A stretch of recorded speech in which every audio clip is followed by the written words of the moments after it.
Hello everybody, welcome back to my YouTube channel. If you haven't already, hit that like and subscribe button. I'll be posting 3 new videos every single week that are great content all about real estate. To jump into this week, I want to give you guys 5 simple steps for real estate investing. If you have a lot of money put aside or if you want to start putting your money to use, how do you start investing in real estate? Number 1, you make money when you buy. This is very, very important to purchase the property at the right price, and it's only going to set you up for success down the road. If you pay too much for the property at first, you're just going to be in the hole from day one, and it's going to be very, very hard to get out of it. So make sure you have somewhat of a market knowledge or use a realtor that understands pricing in that area to buy the property at the correct price so you can cash flow down the road. Number 2, don't become emotionally attached to properties, right? You have to understand this is a business transaction and you can't look at the property as if you're going to live in the property. So you can't say, oh, this is the nicest house on the block, I'm gonna buy it. But in reality, when you crunch the numbers, it doesn't even cash flow. So you need to do the numbers, make sure the property cash flows, and it might not be the nicest house on the block, and it doesn't matter. It's a business transaction. You need to buy properties that you can see have value, and that's very, very, very important. Number 3, know the market and the location you're buying. You want to put your money in an area that's expanding. For example, Linwood right now is an expanding market. A lot of people are moving out of the east side because of affordability issues, and they're moving up north, and Linwood is that first stop. Another example, you have the light rail coming all the way up into Linwood.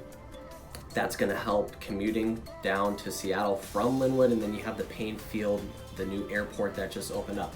So this is kind of research that you need to do to understand where to put your money, because if you do have a vacancy in your rental, there wouldn't have a problem getting another tenant in with Boeing and all the Seattle tech jobs down south. So understand the market somewhat and understand the location you want to buy, so you're only going to get price appreciation and then you're going to have the cash flow on top of that. Number 4, lock in a fixed rate 30-year mortgage. Why do I say this?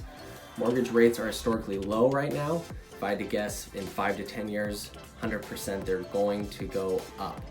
So you want to lock in a fixed rate so you know your expenses for that 30 years and what your monthly payment will be, so you can calculate your cash flow every single month, and it's only going to get better as rent goes up, it increases in price, right? If you have adjustable rate, when that adjustable period kicks into your mortgage, it could be very surprising, and it could not leave a lot of room to cash flow every single month. So lock in a fixed rate so you know what your cash flow is every month.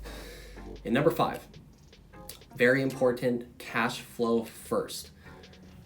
Crunch the numbers and make sure you cash flow a good amount to cover expenses that might pop up, like your HVAC goes out, your water heater. These are all expenses that will probably happen at some point in your rental, and you don't want it to eat up all your cash flow for that month, and it could eat up 5-6 months of cash flow depending on the expense. So make sure you're cash flowing enough. Not only, you don't want to cash flow $100-200 a month on a rental, that wouldn't be worth your investment. Make sure you're cash flowing a good enough amount, okay, to cover expenses and to put money in your pocket every single month. So that's my 5 simple steps to start real estate investing. Hopefully that helps you guys. Stay tuned for the video coming next week that's going to lead off of this video, which is going to help you guys understand how to find good investments and how to calculate it. So stay tuned for that. Thanks for tuning in, guys. We'll see you next week. Thanks.